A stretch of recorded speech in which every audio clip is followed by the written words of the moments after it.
Salut! Vous pouvez le constater, la table n'a pas été nettoyée depuis la vidéo que vous avez vue l'autre jour. Peut-être que vous la verrez après sur le Black Pirate, dont on a modifié le setup. J'ai fait la vidéo de l'Axe Méca en deux parties, pour que ce ne soit pas des épisodes trop longs, que tout le monde s'y retrouve. Parce qu'il y a des gens qui ne savent pas zapper et mettre pause. Revenir en arrière. Et nous allons aujourd'hui pas déglinguer le Bigfoot parce que voilà, c'est une base éprouvée qu'on a déjà démontée plein de fois.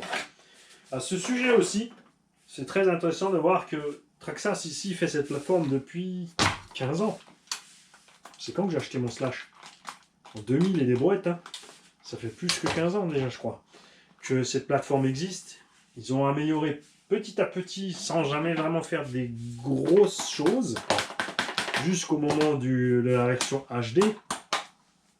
Version HD d'ailleurs dont on a découvert avec Ripouille que les rotules de suspension n'étaient pas les versions renforcées.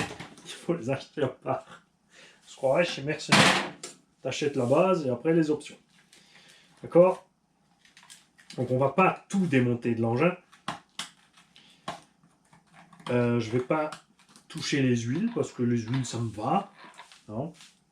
On va pas changer le cerveau parce que ça me va. Ce qu'on va faire, c'est installer le diff central et virer, parce que moi ça me suffit pas, le BL2S. Il va bien pour les ptios, c'est certain. 4 vis à enlever pour enlever le popotin de ta machine. Pas très compliqué. Arrive à ce stade, tu dois jouer un petit peu là par contre, parce que il faut que ton roulement vienne avec, sinon tu n'arrives pas à rentrer et sortir. C'est à ce stade que certains restent coincés. Hop. C'est tout. Lui, il est déjà prééquipé. On va laisser l'arbre en plastique pour l'instant. Et comme je l'ai dit, on va démonter le moteur. Alors pourquoi tu le démontes pas, Manu? Parce que je voulais le remonter, et puis pif paf, zigzag, c'est fait. On va installer aussi les protections de suspension. Là aussi, il y en a plein qui m'ont demandé la référence. Les gars, sur cette chaîne, je donne rarement les références pour une raison très simple. Le but, c'est de vous faire bosser et que vous puissiez trouver par vos propres moyens. Et c'est sûr qu'il y a un petit piège. C'est pour ça qu'il est important de suivre la chaîne, puisque dans plusieurs vidéos, j'en ai parlé quand même. C'est que les protections d'amorto, si tu les cherches chez Traxxas, tu dois aller dans le catalogue du Stampede ancienne génération, c'est-à-dire le plus sûr, pour être sûr d'avoir sur le bon si tu as un doute, tu vas sur le Stampede Charbon 4x4. Et là, tu verras la référence des protections avant et arrière. Tu vas sur AliExpress, tu cliques Stampede ou Slash, ce que tu as envie. Et tu fouines un petit peu, et en fouinant, tu tombes sur les copies Remobi. Alors attention, ce ne sont pas aussi solides que les origines, mais ça suffit. La référence chez Remobi, que j'ai déjà partagée à plusieurs reprises, P2051 6733. Les avant et les arrières, c'est les mêmes. Selon les modèles, ça frotte. Tu paniques pas, tu prends un ciseau et tu coupes. Ok? Tu vas y arriver. Si vous avez l'habitude qu'on vous donne toujours la béquille, les gars, il va falloir se réveiller. Globalement, dans la vie, en cherchant des solutions, tu en trouves d'autres. Ça te donne des idées. Il y en a qui me demandent des liens aussi, mais les liens ils changent, les prix changent, alors tu vois, je ne vais pas m'amuser régulièrement à aller revoir les liens et les prix et les trucs, surtout que des fois il y a des promos moins chers ailleurs, donc si tu fais ta recherche fraîchement chaque fois, même moi, hein, il y en a qui se font un catalogue de trucs, moi non, chaque fois que je cherche quelque chose, je recommence ma recherche, alors ça me fait perdre à la vitesse où vont les PC 30 secondes. Faut peut-être fouiner encore un peu, on va dire 1 ou 2 minutes. Mais après, tu tombes souvent sur d'autres choses qui peuvent t'intéresser.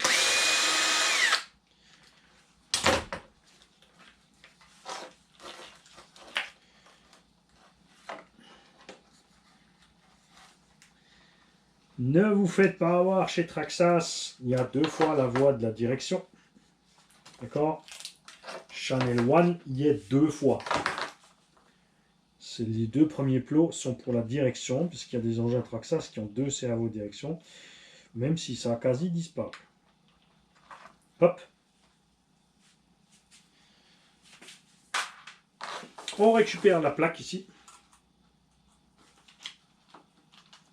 On fait gaffe, des fois il faut un filet.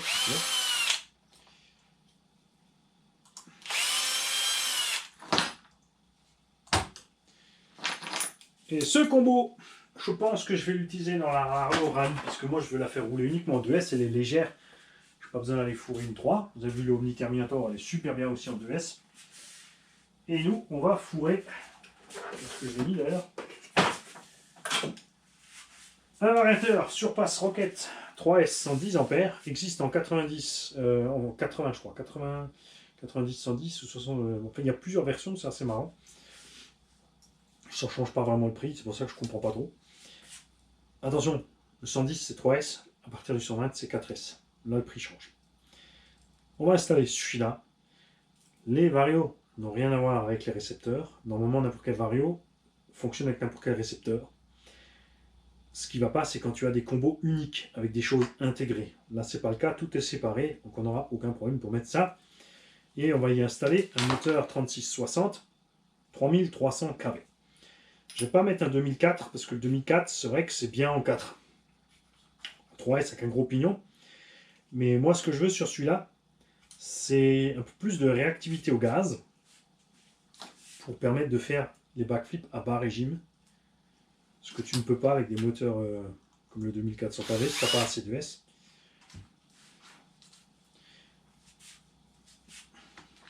Le 3660 est plus balèze que le Vélignon 3650. On a plus de couple. On a un peu moins de kW, donc on a encore d'autant plus de couple. Et là, je me suis fait avoir, je l'ai mis à l'envers. C'est ça quand tu causes. Et avant, Manit, on était au BSD Racing ou aux autres engins chinois qu'on trouve généralement. C'est que il ne faut pas oublier que Arma est déjà sur la V4. Traxxas, comme dit, depuis 15 ans. Maintenant, ça a bien évolué, mais il a fallu un certain temps pour y arriver. Donc, on ne va pas attendre, évidemment, de la part de BSD, FTX, FSR qu'à la première génération, ils s'atomisent tout de suite les autres. Mais ce qu'on a bien envie, évidemment, c'est de les voir progresser encore, parce que ça va donner du fil à retordre à certains, et ça me fait plaisir. T'as oublié le roulement. Ça va marcher moins bien après, c'est sûr.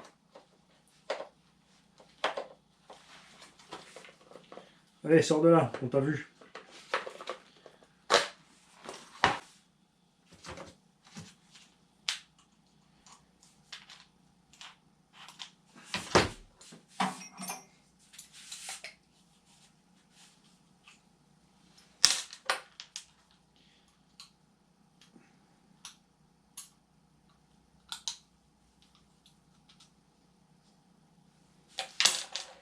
Ok.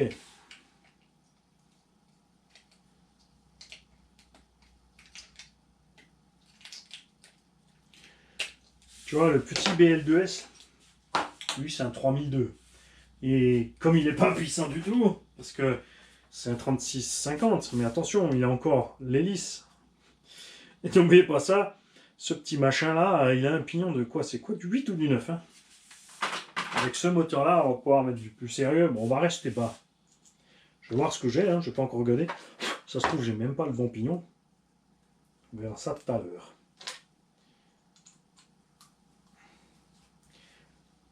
J'ai déjà soudé ma prise. pas que j'oublie de commander l'arbre en ferraille. Mais comme dit, je vais rester sur l'arbre plastique pour l'instant. Ce que j'aime bien cet arbre plastique, c'est qu'il tient et en plus il flex. Donc il réduit quand même pas mal les efforts sur la transmise. Là c'est sûr, on a le diff central, donc lui il va profiter aussi du diff central pour souffrir moins aussi. Et je me dis que finalement ça va tenir un sacré moment cette affaire. Est-ce que la personne qui avait acheté le Rustler qu'on avait modifié, à qui j'ai laissé le tube alu, a continué à rouler avec le tube plastique et est-ce qu'il peut nous dire combien de temps ça a tenu? Ce serait vachement cool.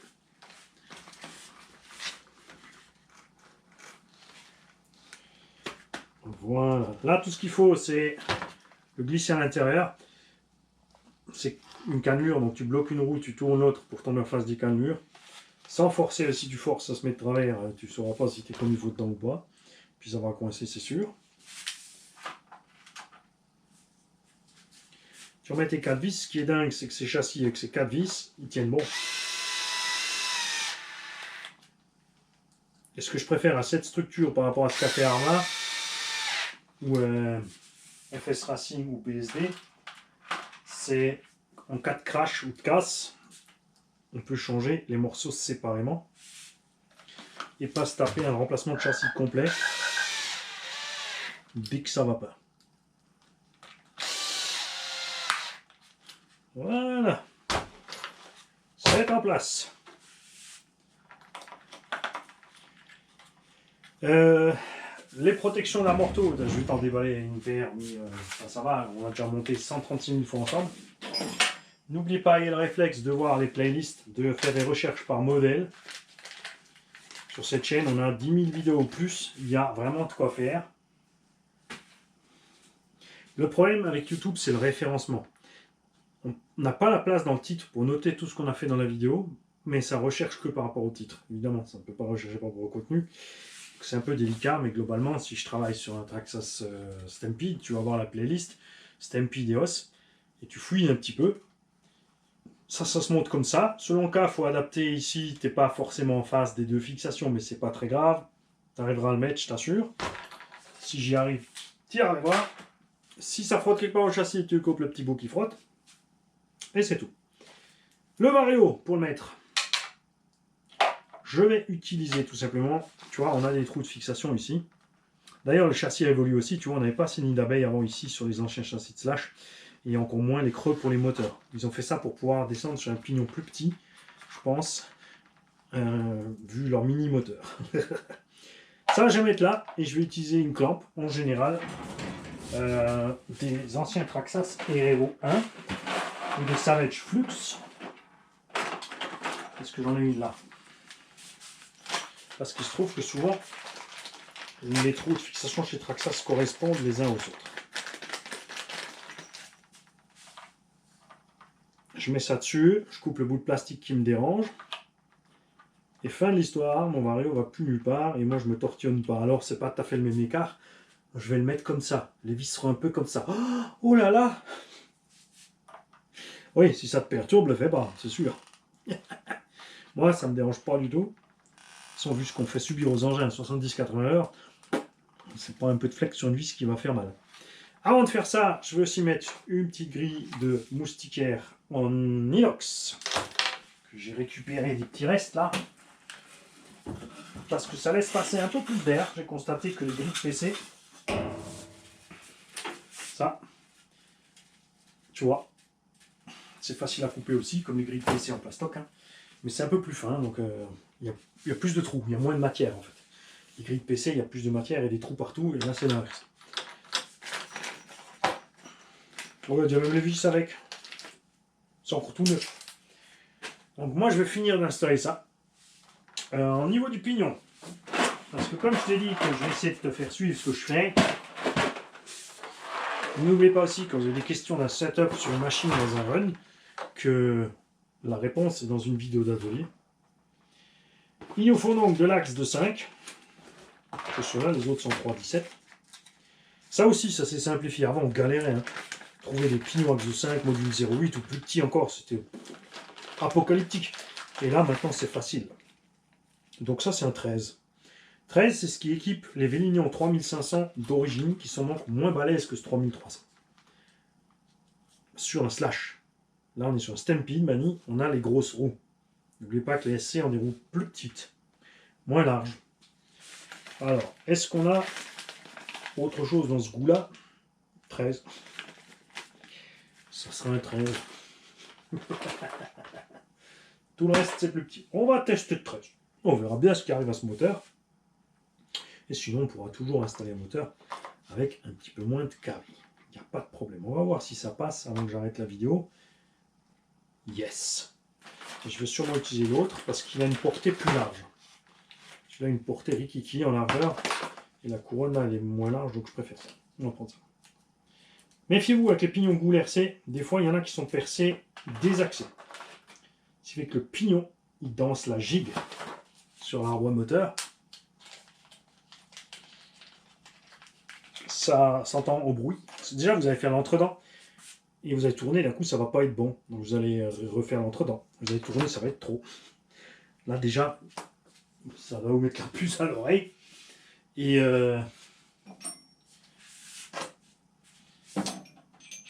regardez bien vos axes s'ils tourneront.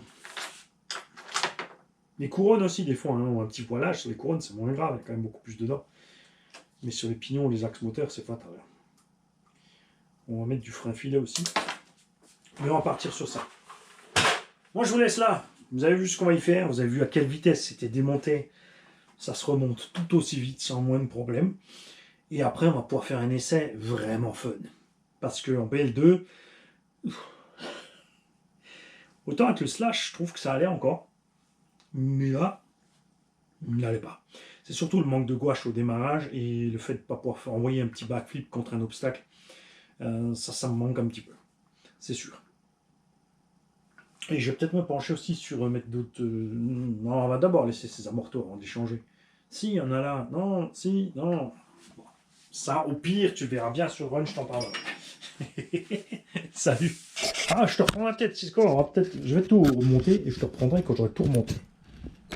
Donc je te dis ciao si t'as pas la suite. Si je reviens, je te couperai le ciao. Ou tu l'auras 2 fois. Mais il faudra pas partir.